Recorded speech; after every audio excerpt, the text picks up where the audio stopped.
Okay, so today we'll be solving this problem where we need to implement simple convolutional 2D layer. So let's read the problem and I will tell you like how do we approach actually in the interview. So we'll first start with reading the question. So in this problem, we need to implement a 2D convolutional layer in Python. This function will process an input matrix using a specified convolutional kernel, padding and stride. Okay. So first thing is that we have to implement 2D convolutional layer. And we are given an input matrix, we are given kernel, padding and stride, and output is this. And okay. So suppose we are given this problem in the interview, how do I start?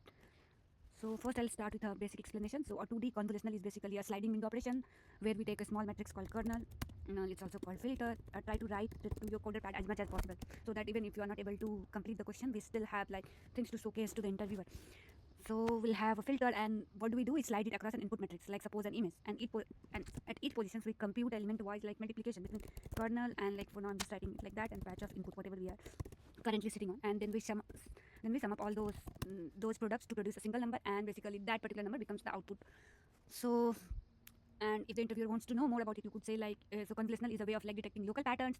If our kernel looks like suppose an edge detector, then wherever the kernel matches a patch of like the input, basically whenever it's a high dot product, the value of the dot product is high, we get a high activation of the output. So basically this is how CNNs usually learn to detect edges, textures, etc.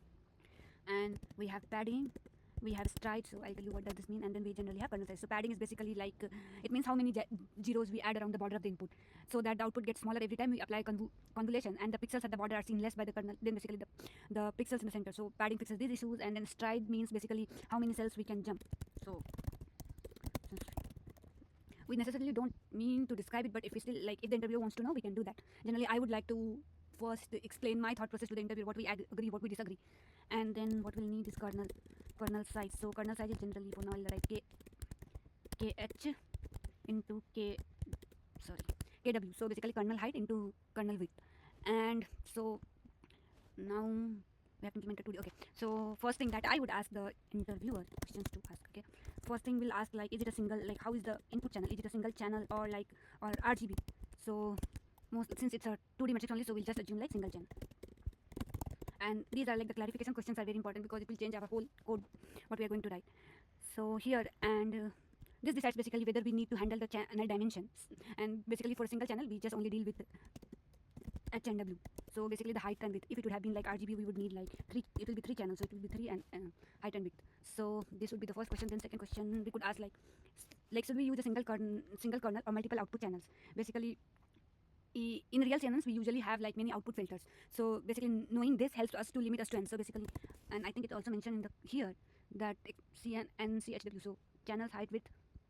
So we can say that then we'll just have output channel, input channel, and KH and KW. Kernel size is already KH. I'm missing this again and again, KH and KW. And it means since we'll have everything single, so it will become 1 1, and this will be 8. Now 2D what else we need? Yeah, so the first thing is like bias. So let's assume no bias. Basically generally with the real CNNs we add a bias. It basically adds a learnable scalar to each output. So here we don't need it, and we'll be using PyTorch. So generally we should ask interviewer like should we already use the boilerplates from the PyTorch, because PyTorch already have conv 2D. So we can ask if we don't have to, if he doesn't allow, then we have to write this class by ourselves. So that will be another problem, and maybe I'll make a next video on that. And what else? So we are using tensor. So here we don't need to worry about much because we'll be using just float 32. So just mention that because it's conv 2D, like I'll just write this expects floating point input, so we'll just use float 32 because float 64 is kind of a double memory, and generally float 32 is default. And now we have, so one more thing we could ask is the tensor. So we could ask like what should be the output shape exactly, like should we just return a 2D tensor matching that matches the input rank? And yeah, so we can just return 2D tensor, so H out and W out, because generally in this function returns like 4D tensor, so batch size, channels, height and width, but we need to squeeze the batch and channel dimensions to match the example output. So that would be it. Now we can just comment all of this and we can start. So I'll start coding. So first thing is that we can use f.conv, and that expects a 4D input of shape like as I mentioned, and CHW, and we are just given a 2D matrix. So our first job would be to basically squeeze the size. So let's suppose input 4D equals to input matrix dot unsqueeze 0, and then again we have to squeeze. This is basically the shape, so that the shape becomes, we can write shape will become 1 1 HW. Okay, and then we like the kernel similarly needs to be reshaped to f.const2d, because f.const2d expects the weight tensor in shape of like out channel. And this is already mentioned, but I'm again writing it here, kh and kw. So how do we do it? So kernel 4d equals to, again we will do the same thing with kernel as well. So this will become our kernel and kernel, yep. And so that the shape becomes 1 comma 1 comma kh and kw. Okay, and I'll also write it over here. So this will become 1 and this will become 1. And next thing, we need to make like both the tensors are in floating point, right? So 1 2, like in this example we have 1 2 3 4. So itna this f.const2d will throw a data type error, so we need to cast both to float 32. So input 4d equals to input 4d dot float, and similarly kernel 4d will become, sorry, kernel 4d dot float. Okay, now we need to call const2d. Basically we need to pass the padding and stride and call this function.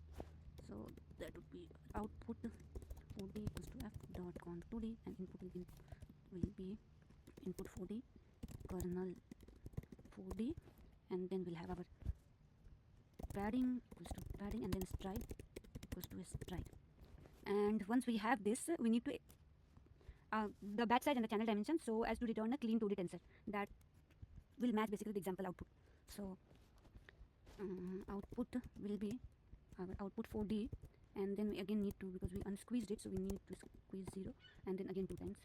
Okay, and this should be it. Sometimes you are not even given these, so you remember to import these functions, and then we'll just go through code again. Let's first run this. So our okay, oh, I have done spelling wrong. Where is it? Line 41. Unsqueeze. Unsqueeze. Oh, sorry. Unsqueeze. And then we had our input. So we did this because this is required by const2d strictly, because it accepts like output as nchw. Again, how many times I've done?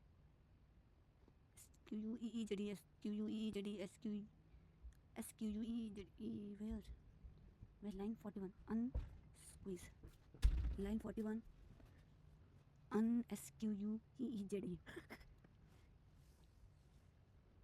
One more thing we have to do is here is that we are given input matrix. So input matrix will become input matrix matrix dot float, and similarly kernel would also become kernel dot float. So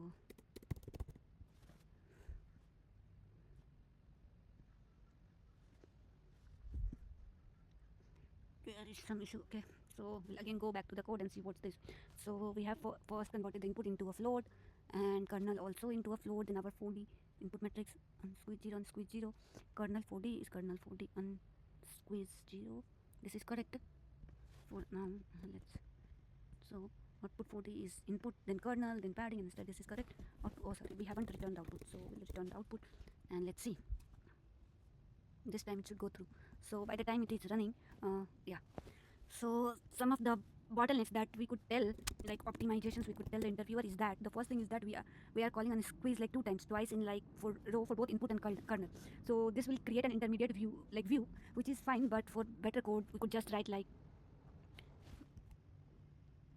so we could just change it here.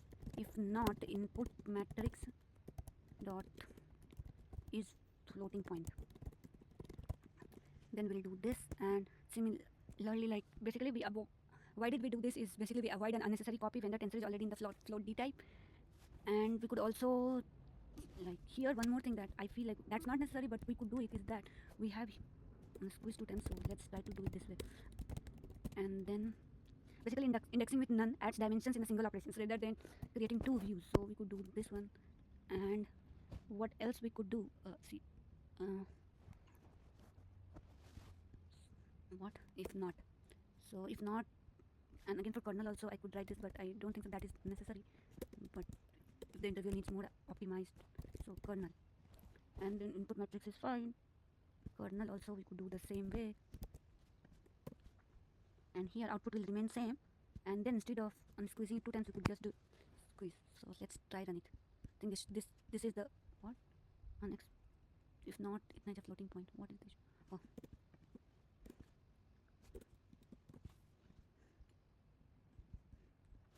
Yeah, so I think this should run. If not, we'll solve. Yeah, see. So the other thing, these are basic optimizations, and the one important thing that we could go if we still have time is the edge cases.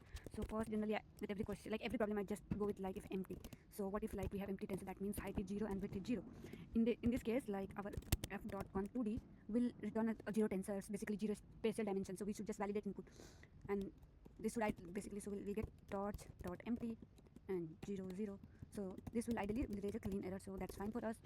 And the other problem would be, where is our kernel? So